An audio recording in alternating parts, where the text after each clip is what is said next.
소셜미디어가 최근 문제가 되고 있는 딥페이크나 청소년 도박, 마약 같은 범죄 수단으로 악용되고 있다는 지적은 꾸준히 나왔었는데요.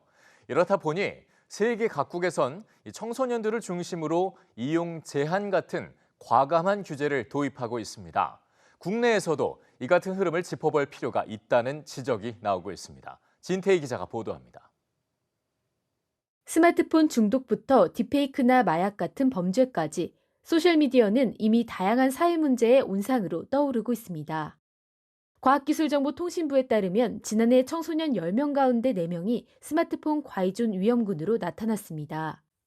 청소년 절반 가까이가 스마트폰을 과도하게 이용해 신체나 심리, 사회적 문제를 겪고 있는 겁니다.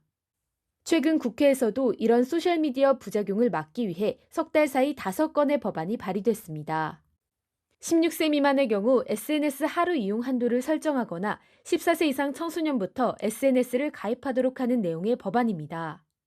또 교내에서 스마트 기기 사용을 제한하거나 알고리즘을 이용한 정보 추천 서비스를 이용하기 전 아동 본인과 부모의 동의를 거치도록 한 법도 각각 발의됐습니다. 이미 전 세계 곳곳에선 SNS 나이 제한법이 추진되고 있습니다.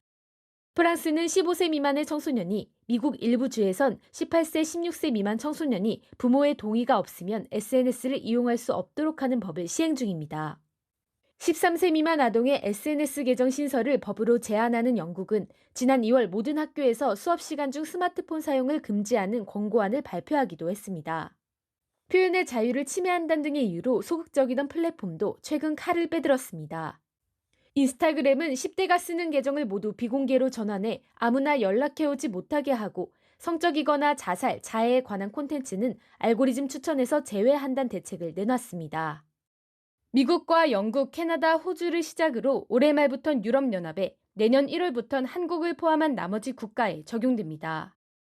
전문가들은 규제의 필요성엔 일부 공감하면서도 근본적으로는 청소년 스스로 미디어 사용을 조절하는 습관을 가질 수 있도록 지원할 필요가 있다고 강조합니다.